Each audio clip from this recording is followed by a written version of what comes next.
BNP থেকে একসাথে পদত্যাগ করলেন ২৪ নেতাকর্মী। সবাই মিলে যোগ দিলেন বাংলাদেশ জামায়াতে ইসলামীতে। ২৪ নেতাকর্মীর এই যোগদানের মধ্য দিয়ে স্থানীয় রাজনীতিতে নতুন আলোচনার জন্ম দিয়েছে। এই নেতারা মনে করেন জামায়াত একটি আদর্শিক ইসলামী দল। দেশের চলমান পরিস্থিতিতে এ দলই জনগণের আস্থার প্রতীক হয়ে উঠেছে, আর এ কারণে তারা যোগ দেন। বিএনপি থেকে ১২৪ জন লোক পদত্যাগ করছে, তারা মনোনয়ন পায় না, বিএনপি থেকে মনোনয়ন পায় না, এই কারণে পদত্যাগ করে তারা জামায়াতে যোগদান করছে। এগুলো লেগে একটা দলের মির্জাফর চিনেন, দলের বিশ্বাসগত প্রতারক।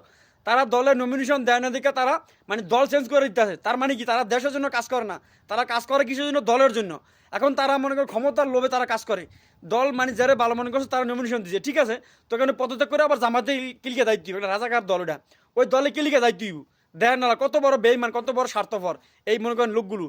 সব দলের ভিতরে মনে করেন তারা লোক থাকবো, বেইমান সিটার বাটর থাকবোই। ভিডিওটা সবাই শেয়ার করে দেন।